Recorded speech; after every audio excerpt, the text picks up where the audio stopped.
2 weeks from tomorrow is the most important day of the presidential campaign. That is the first debate between Donald Trump and Joe Biden in Cleveland, Ohio at Case Western University. And it's much more important for Biden than Trump because Americans will be looking to see if he is up to the task of answering questions, because he's been shaky. And we all know that. Anybody paying attention knows it. And you might not like Donald Trump, but Trump is on it, whereas Joe Biden doesn't seem to be. Now, I wrote a book called Killing Lincoln. You know that. It was controversial because I said after he was shot, President Lincoln's mind deteriorated quickly. And he was president. And we gave absolute, truthful testimony. Some days he could do his job, some days he could not. But Ronald Reagan made a tremendous comeback, a miraculous comeback, in my opinion. Joe Biden can do the same thing. But if he does not on the 29th of September, then I submit to you, Donald Trump will win re-election. What else do I want to tell you before we get into the actual storyline? I debut tonight on WABC Radio, the powerhouse in New York City, at 10 p.m., 10 to 11. I'll be taking the podcast and my commentary about it every day. We are looking forward to that. Okay, Bob Woodward on 60 Minutes. I've known Woodward, as you guys know. He's been on The Factor. Known him for, 30 years. Honest reporter. But he is a man of the Washington Post, which means he's a man of the left. That was apparent last night. Just to set it up, he's got a new book out. The first book he wrote on the Trump administration was not kind. All right. And when Donald Trump in January of 2019 asked me, because I was with him on Air Force One, writing my book, The United States of Trump, if he should cooperate with Bob Woodward, I said no. Now, I've gone over all this. I don't want to be repetitive, but my basic reasoning was, look, Bob Woodward has to write a book critical of you and your administration because that's what his audience expects him to do, and his publisher, Simon & Schuster, expects him to do. So presto, the book comes out, and it's not a kind book to Donald Trump. So as part of the promotion for the book, Bob Woodward appears on 60 Minutes. It was essentially all COVID, very little else about Donald Trump's administration. It was a COVID play. Go. I say the president is the wrong man for the job. But you're known as the reporter who doesn't put his thumb on the scale. And yet, at the end of this book, you do just that. It's a conclusion based on evidence, overwhelming evidence that he could not rise to the occasion with the virus and tell the truth. That is not essentially true. It's not a conclusion, it's an opinion that Bob Woodward puts forth. And let me back that up. So the key phrase in all of this is playing it down. You heard the tapes. President Trump says to Woodward, I played down the virus because I did not want panic. That is true. That's what he did. He did it in Davos, Switzerland. He did it a number of times. But that doesn't mean he deceived, to me, an American. I didn't feel deceived by President Trump. I saw him cut off flights from China, and I saw him cut off flights from Europe. So I didn't feel deceived. Now, you could make a case that Donald Trump should have said everybody's got to wear masks, everybody's got to stay away from gatherings. You could make that case. It would be a legitimate case. Trump did not do that with any degree of intensity. He basically put forth a hopeful point of view. And there was a reason. He did not want to tank the American economy any more than it was tanking. And he succeeded in keeping the stock market at a certain level. And that is vitally important to understand. Woodward ignores all of that. So your 401k, your retirement fund, your college fund tied into the stock market. Stock market is at historic highs right now. You didn't get hurt. if you hung tough from the March plummet, as I advised you to do. And I hope you took my advice. Now, President Trump didn't take my advice when I told him not to cooperate with Bob Woodward, because I said, you're not going to win this. And President Trump did not win it. The 60 Minutes thing hurt him in the short run. It did, with independent voters. It's just another brick in the wall that Trump isn't, as Woodward says, the right man for the job. Now, if I'm Scott Pelley and he says to me, Woodward says to me, well, Trump's not the right man for the job, being he shouldn't be president, I said, is Biden the right man for the job? Because that's what you're looking at now if you want to advance the story. Anyway, let me back up the COVID analysis another way. France, over the weekend, had a record-breaking 10,000 cases of COVID. Did Macron, the French president, play down COVID? No, he didn't. India, 95,000 new cases of COVID. Did Modi play down COVID? No. This is beyond any politician's control. All right? So it's a insidious disease that no matter what you do, other than isolation, which can't happen in France or India or America, it's going to be around until a vaccine comes. So I just want to throw that out there. Now, as I said, Trump got hurt by the Woodward thing in the short run. This will be obliterated by the first debate. But Biden, if he's smart, capitalizes on this. And I assume he will. The Atlantic magazine, that was the Trump doesn't like the troops. That's all gone, but this is interesting. Over the weekend, Atlantic, which is Trump hater par excellence, all right, says we should do away with the Nobel Peace Prize, cancel the Nobel Peace Prize, because Trump is being nominated because of his success in the Middle East. I mean, Atlantic, I did make the comparison between Atlantic magazine and Mad magazine, and it stands. Now, the only thing saving Trump is Biden. If there was a Democratic candidate who was totally in control and had a liberal but realistic view of the world, Donald Trump would lose. He just alienated too many people. But Biden is not that man, as we have analyzed here. Biden will not go up against the radical left. He will not. So if you vote for Joe Biden, you're allowing the radical left to pretty much call a lot of shots. I don't want that. Anyway, Biden himself is not who he used to be. I've known him 25 years. So I ran a soundbite last week. I'm going to run it again because it's the best soundbite to show you that on any given day, perhaps the future president of the United States, Joe Biden, is incoherent. Go. U.S. COVID infected military, U.S. COVID infected in America, 6,344,700. U.S. COVID deaths, 189,506. Military COVID infected, 118,984. Military COVID deaths, 6,114. Military COVID deaths are 7. So there isn't one word of that statement, which runs 32 seconds, that is comprehensible. Nothing, not one word in the entire statement makes any sense at all.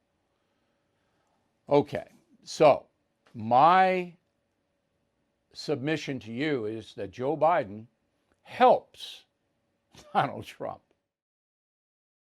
Let's bring in Bernard Whitman. He is a Democratic strategist, CEO of Whitman Insight Strategies. He used to work for Bill Clinton and Michael Bloomberg. So let's start with the Biden soundbite last week in Michigan, where he wasn't even close to saying anything coherent. As a Democrat, Bernard, did that bother you? Bill, thanks for having me. No, what bothers me as a Democrat is the fact that Donald Trump has been president for 3.5 years, more than 3.5 years, and he's rarely, if anything, said anything that's actually factually correct, that is actually coherent, that's actually the truth. Donald Trump trades in lies, disinformation, fear, half-truths, conspiracy theories, and the like. And Joe Biden, okay, so it was a bit of a mess. He was reading something, obviously wasn't prepared right. He stumbled a bit. Who doesn't stumble a bit?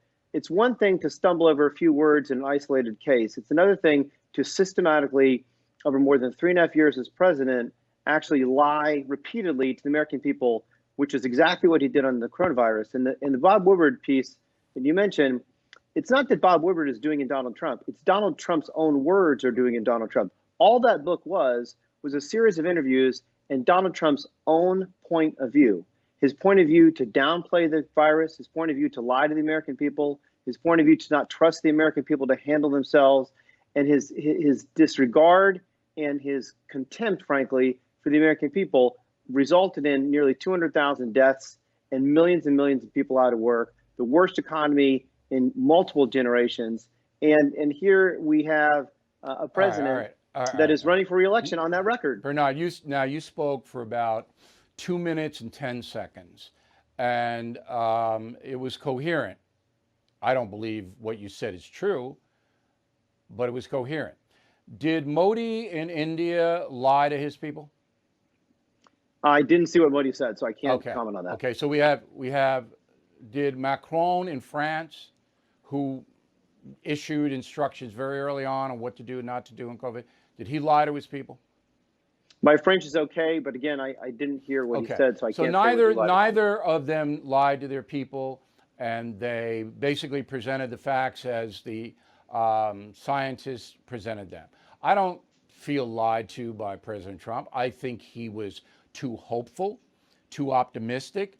I think he played down. I think that's accurate. He said it himself for the sake of the economy, but I don't think he woke up in the morning and said, you know what, I'm going to lie to the American people about COVID today.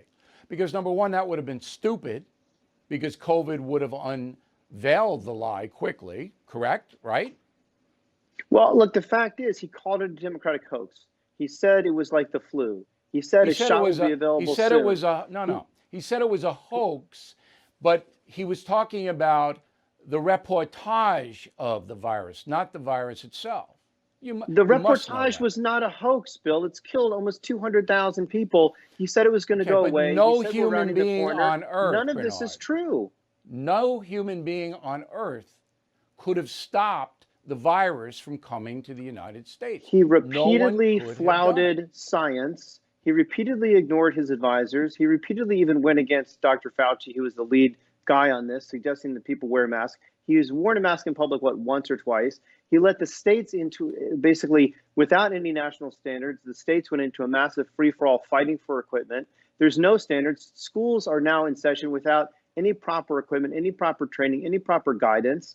The president basically said, you know what, it's not my responsibility. I wash my hands of it. Okay. This is not the type of leader that we need. I got 2 kids in school, and they're not in unsupervised, chaotic places. So, Bernard, you're overstating things as a partisan, and that's not what I want to do on this program.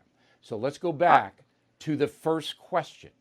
Does it bother you that in 32 seconds, a potential president of the United States does not state one accurate thing and doesn't know or realize? See, if you make a mistake verbally or I make a mistake verbally, we know instantly, or, well, I didn't mean that, or I'm sorry.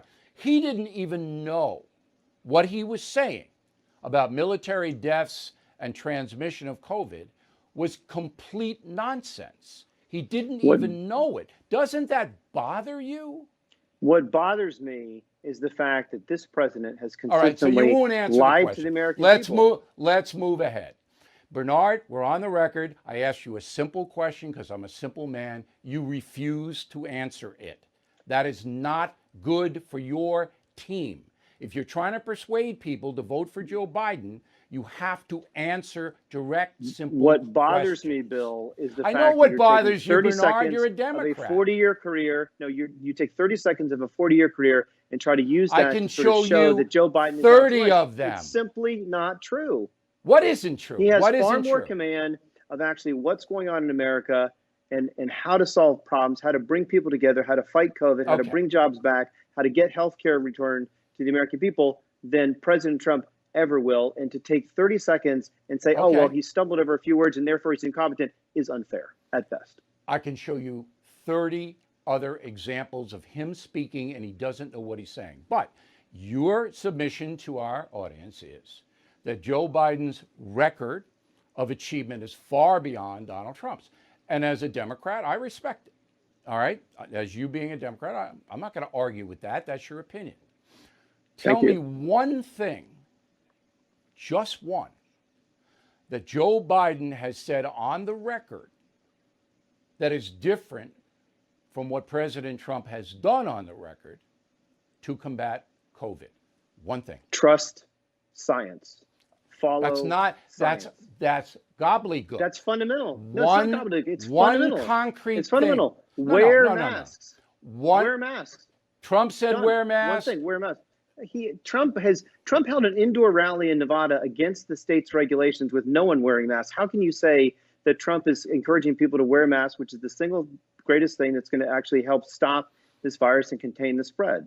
Trump has said wear the mask. Biden has said wear the mask. Now, I agree with you. I didn't think it was a smart move So to hold hold on. an So it's indoor do what I rally say, in not Nevada. what I do. What? So Trump is saying do it. So Trump is No, saying no. do What what I'm I say, looking not as for- I do. What I'm looking for, I'll cede that Donald Trump could have been more methodical in the way that he dealt with COVID. I'll cede that. Now, I understand the playing it down business, and I've explained it. You can either agree or disagree. But I have researched Joe Biden as well as any human being on this planet, and he has not put forth one specific thing that would have mitigated the COVID virus. Not one policy.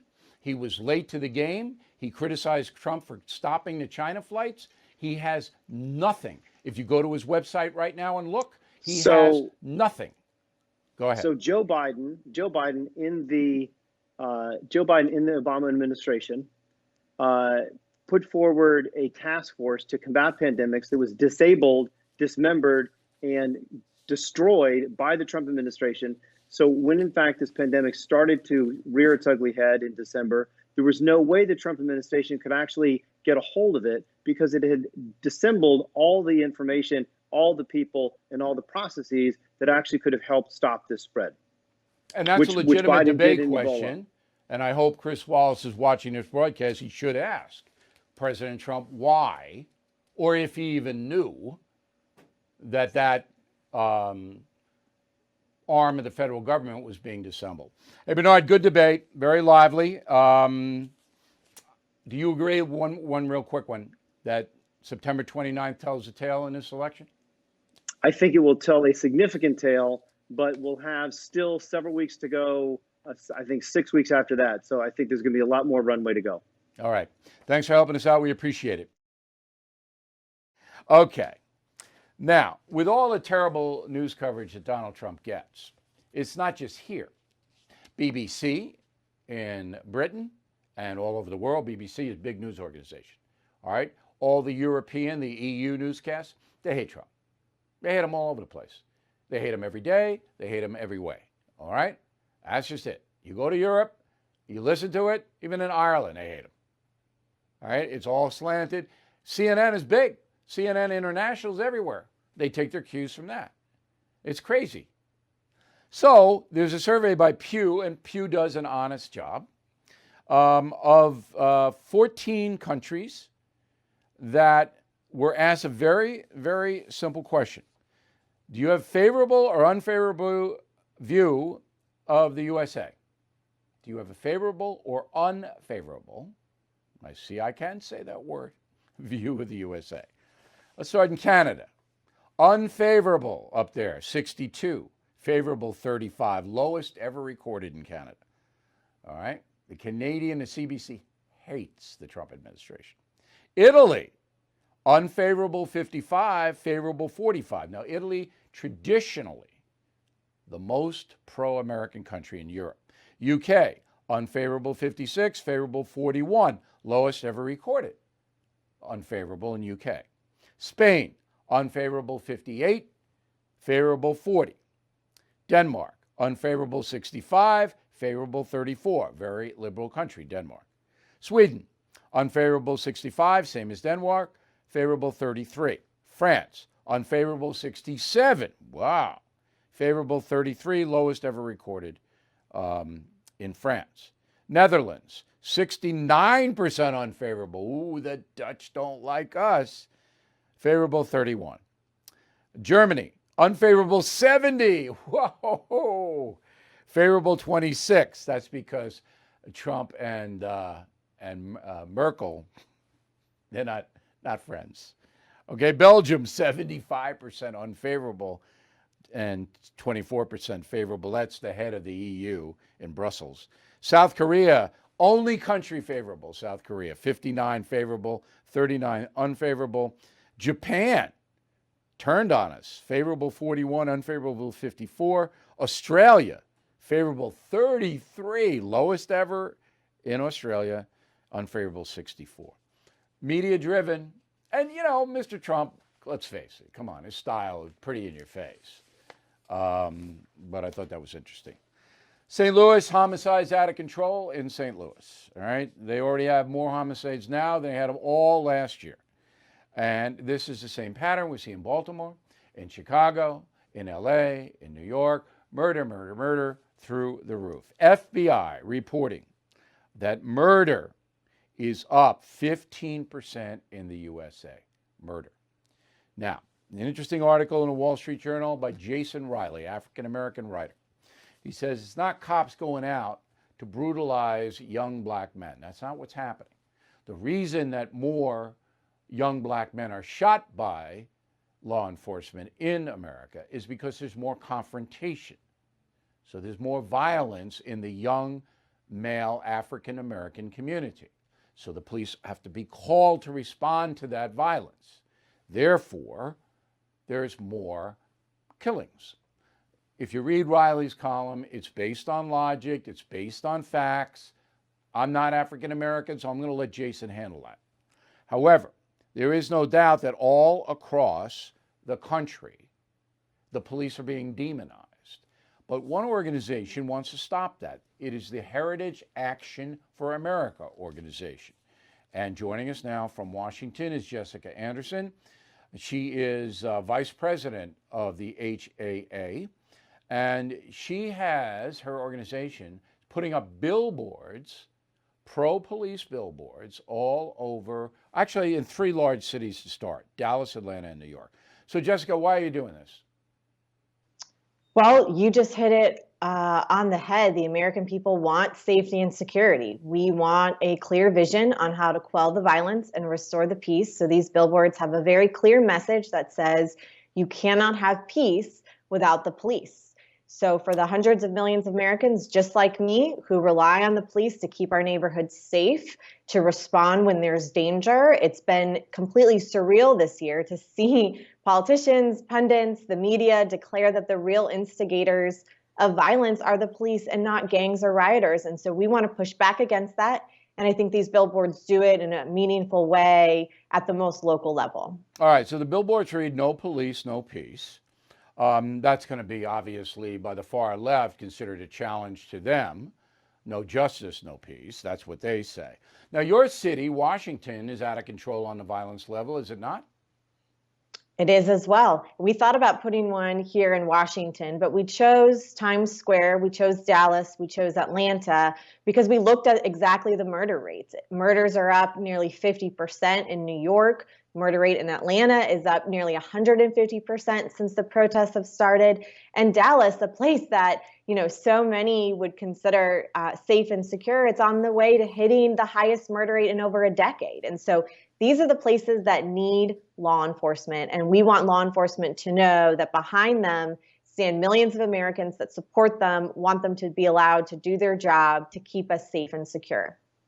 Why do you think the murder rate, the other crimes are staying pretty stagnant according to the FBI? Burglaries and robberies and muggings, and that's because there's not that many opportunities in the age of COVID, that a lot of people are not out on the streets, they're home, can't break into the homes as easy when people are home. That's why the crime rate hasn't risen in those areas. But why do you think that violent crime, particularly murder, is on the rise everywhere? Well, I think you're seeing society, nothing's happening really in a vacuum right now. You've got everyone frustrated that we're not back at school, that businesses aren't yet open. They're taking to the streets. They see businesses that are being shut down, locked out, and the atrocities of murder are really allowed to run unchecked in places where the police aren't allowed to do their jobs. I mean, you look at something as horrific as what happened over this weekend when a gunman shot two deputies sitting in their vehicle. Now, thank God they've recovered. They haven't been killed. But, I looked at that and I saw a direct assault on law and order itself. And this is a response to the rhetoric of the left, which has dehumanized and demonized police officers. And this is a dangerous trend for the United States to take when more and more leaders pretend that it's okay to riot, to burn buildings, to assault officers. It makes violent crime and violence worse. And in many ways, the police not being allowed to do their jobs, it just continues to rise. Okay, I see it a bit differently, and I want you to react to my point of view on why murder is rising. Most of the murders are gang related in the big cities. They're drug gangs, armed. They kill each other. They kill innocent bystanders. And now, as you pointed out, in Los Angeles, somebody tried to assassinate two sheriff's deputies. Those people used to be under pressure here in New York. I'll give you an example by the Street Crimes Unit. Undercover detectives who went into the drug-ridden neighborhoods targeted the gang members before they could shoot anybody. So it's a felony to carry an unlicensed firearm in New York City. They thought somebody had a firearm. They'd arrest them. If they indeed did, they would be sentenced to hard time. They stopped the crimes, and the drug gangs were less likely to carry the guns on the streets because they knew the street crime unit would get them.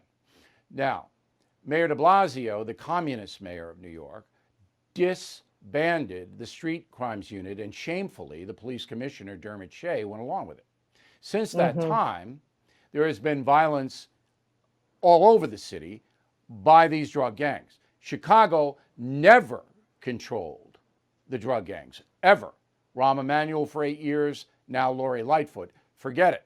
They're not going to control, and the drug gangs know that in Chicago. They know they can take the guns out, drive by, and use them because nobody's going to stop them. In New York, they did stop them until de Blasio disbanded the unit for no reason at all. So now we have insane politics causing the rise in violent crime in our nation's cities. That's my analysis. And you say? I think we're saying similar things, which is that when police and law enforcement aren't allowed to do their job, people's lives are lost. And so your argument that they got, the police forces got to these violent offenders before they were actually violent goes back to the whole argument that we're making, which is that police should be allowed to keep our neighborhoods safe and secure and use any means to do that, whether it's precipitatory or it's actually on the ground as this violence is happening, and to quell it and to push back on it. And I think, this brings up a larger conversation that America is having. Do you redirect funds in the police departments? Do you reimagine or retool police forces? When I hear that, I hear examples of what you just described in New York, which basically limits the ability for officers to do their job, and they're spending more time batting cleanup as opposed to getting ahead of the curve when it comes to this violence. It's insane to cut police budgets, but that's what the far left wants. They don't believe criminals should be punished. They believe that it's society's fault that you join a drug gang and sell narcotics and shoot people. That's what they believe. Hey, Jessica, thanks very much. Let us know how your campaign goes, and if there's any resistance to it by the cities that you have the posters in. Thank you. All right, here's a very important story. You know about the two LA sheriff's deputies who were shot by a cowardly assassin, and you know about the people who went to the hospital and did this. Roll it. All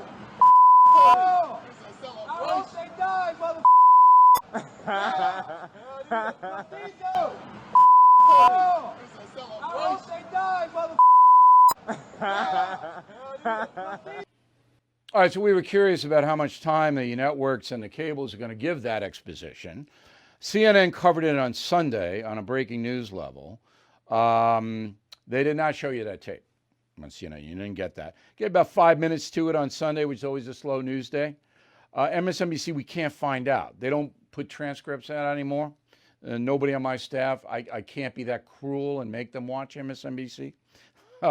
Fox News covered it extensively. Carlson and Hannity did major segments on it. ABC gave it 2 minutes on Muir's broadcast. Let's see. They did use a portion of the yelling clip, ABC. NBC and CBS, we asked them, they don't post transcripts or rundowns anymore. Very strange, and we can't get an answer. We'll continue digging there. But let's put it this way. The networks and CNN and MSNBC, they don't want to show that because that now takes the violence into a different realm. You're going to assassinate police? Okay. Now people are going to go to Joe Biden. So what are you going to do? Just keep in mind that Mr. Biden and the whole Democratic apparatus didn't mention the violent protests one time in 4 days at their convention. Not one time. That is almost unbelievable. One of the biggest story of the summer, bigger than COVID, and they don't mention it? So the LA sheriff, Alex Villanueva, who Hannity had on last night, he's angry, all right, and he should be. The mayor was a left-wing guy, Garcetti. He issued a pretty strong statement condemning this action, as he had to. So basically, what has happened in Los Angeles, because the shooter is still at large, the police officers are expected to recover, okay? And that's, you know, one of them's a mom of a baby. They are expected to recover. So the LA authorities have offered $175,000 reward for the arrest of this shooter. All right, here's what the sheriff said. Go. Board of Supervisors authorized a $100,000 reward. We had a private donor step up and offered a $50,000 reward to match that, and I just got word a few minutes ago that another donor is offering $25,000 reward. And I want to make a challenge. This challenge is to LeBron James. I want you to match that and double that reward, because I know you care about law enforcement. Putting LeBron James on the spot. Now, I chastised Mr. James yesterday on this broadcast for lionizing Colin Kaepernick, who hates America. I thought that was not a good thing to do. I don't know if Mr. James is going to take the bait here. Obviously, the sheriff's baiting him. We'll see, and I will keep you posted on that. Very interesting. Louisville, Kentucky is going to give Breonna Taylor's family $12 million because she was killed on a police raid. Now, the police officers have not been charged with anything because the man with Miss Taylor shot at them first. Now, my analysis of this whole thing was, if you are going to execute a no-knock warrant, okay, which is necessary sometimes, particularly in drug cases, because if you knock and you wait, they can flush all the narcotics down a toilet, set them on fire, do all that stuff, destroy evidence. So no knocks are basically coming on in, and the police often feel that these dealers are armed and dangerous. So, you know, you don't ban no-knock warrants. That's stupid and puts officers in jail. But if you are going to execute one, you got to know who's in the house. And the Louisville cops didn't. So Breonna Taylor was killed in the firefight between the boyfriend, her boyfriend, who shot at police when he heard the door get kicked in. He says he didn't know they were police. He thought they were intruders. All right? So the city of Louisville is paying $12 million to Miss Taylor's family. Okay, let's go to Kathleen, who's a concierge member on the message board. Donald Trump has been around the block Don't underestimate his reasons for talking with Woodward. Listen, Kathleen, it didn't help him. So I don't underestimate or overestimate. I'm just a simple man. It didn't help him. Mike, concierge member, thank you, Mike. I'm not a rocket scientist, but Mr. Trump should have been smarter than to let Woodward do this. Now he'll make a fortune selling his book. Margaret, I'm sure many mistakes were made in the COVID virus, but in anyone's wildest dreams, do they think the Democrats would have done a better job? Yes. Yes, Margaret. Democrats think if Barack Obama or Joe Biden had been president, they would have done a better job. Absolutely. That's what they think. James, concierge member. Now, concierge members have direct access to me. It's not why I'm reading all their mail, but you can ask me anything you want. So you might check that out on BillO'Reilly.com. James says, Black Lives Matter is one of the most successful hoaxes in American history. They have recruited more useful idiots to their Marxist cause than anything I've ever seen. Black Lives Matter supporters foolishly believe the cause is about race when it's clearly about power. Okay, but you are talking about the Black Lives Matter global organization. Got to make that delineation. It's not Black Lives Matter, the slogan, it's the organization. Nicholas Bonarigo, McMurray, Pennsylvania. Bill, your interview with Stephen A. Smith was by far the best discussion I've seen about the issues of race and sports anywhere.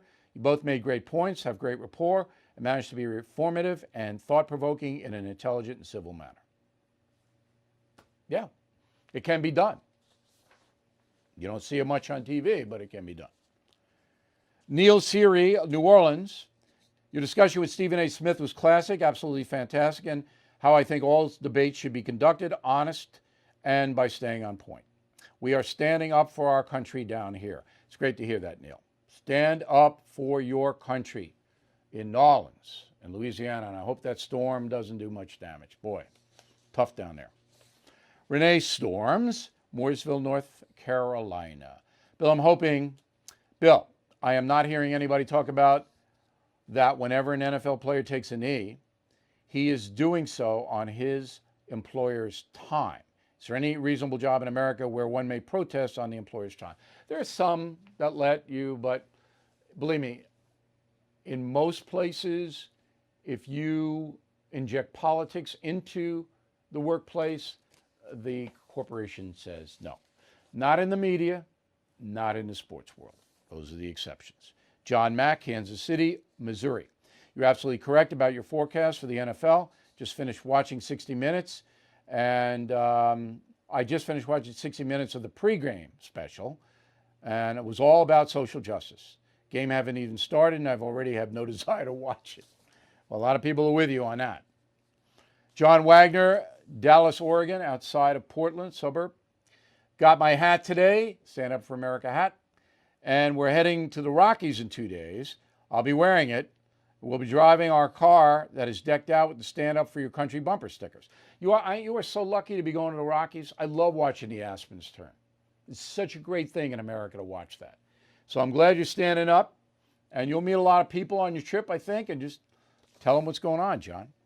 Judy Casper Avicius. I hope I got that, Judy. Jackson, New Jersey. Killing Crazy Horse, in my opinion, most important book. I'm stunned by the horrendous brutality, arrogance, ignorance, cunning, and bravery exhibited by all. Your lesson has affected my understanding of American history. I am very happy you have read the book. Killing Crazy Horse. Going crazy. 130,000 sold in 3 days. There's a reason. People want the truth about their country. And it's a very interesting book to read. Eddie Wilson, Cave City, Kentucky. Just finished Killing Crazy Horse. And after all 8 killing books, it was the best with the exception of Killing Jesus. The Native Americans and our American government was not one-sided as to Indians versus settlers. A reminder that all human beings are flawed with free will that is good, evil, or both. Thank you, and Mr. Dugard, for taking the time to dig up the unbiased truth. You're welcome. Eddie, I think it's, a lot of people say it's the best killing book. So they're all like my kids. I can't make a judgment, but I'm glad you read it. All right, I'm going to have if you buy Killing Crazy Horse on BillO'Reilly.com, you get 5 Stand Up for Your Country stickers free. All right, we got the mugs. The mugs are great. All right, they're flying out of here. Stand Up for Your Country mugs. Beautiful, made in America. And we got the hat. Come back to me. Stand Up for America hat. It's terrific. Made in America. No more China for us. So I'm going to have a final thought on the Stand Up campaign after this announcement. All right, we're back. I forgot the word of the day. Not be churlish when writing to BillO'Reilly.com. It's Bill at BillO'Reilly.com, Bill at BillO'Reilly.com. Charles, C-H-U-R-L-I-S-H. Okay, so stand up for your country becomes even more important now that this National Football League madness is in full swing. I believe, and I know I'm right, that most Americans don't want to be kneeling in front of the flag during the national anthem. Most do not approve of that. Now, dissent is fine. Disrespect is not fine. You hate your country, stay in the locker room. My team, the New York Jets, and I don't think they're my team anymore, but I have to root for them because of legacy. But they're terrible again. And Joe Namath, I don't know what to say, Joe. But anyway, they stayed in the locker room. That was a mistake. That's disrespectful. But I'd rather have you guys in the locker room than getting out and denigrating the flag in public. So that's my opinion. I was on WABC with Bernie and Sid this morning. And Sid agrees with me, but Bernie doesn't. He says they're cowards stay in the locker room, which is somewhat true. But anyway, let's do a positive thing. Stand up for your country. All right? Don't kneel. And then get the yard sign, put it on out there. Get the hat, get the mugs, get the stickers, spread them around, give them as gifts. All right? Let's get this movement really rocking. Doesn't have anything to do with politics. Biden supporters, Trump supporters, everybody. Stand up for your country. We are a noble nation. We are not evil. And that is the statement. Comes a point in life, and you all know this, where you got to make a decision. You got to decide. And now is the point we have reached in our country. The far left shooting cops, burning down cities, disrespecting the country, calling anybody with white skin a racist. It's disgraceful. It's disgusting. I've had enough. So what can I do? I can report the truth. I can write truthful books like Killing Crazy Horse. I can do that. But I also can lead a movement. I can lead it. All right? And the movement is stand up for your country. So I hope you'll become involved. I hope you will get the stuff, spread it around, have discussions, and let's get this going. We'll see you tomorrow.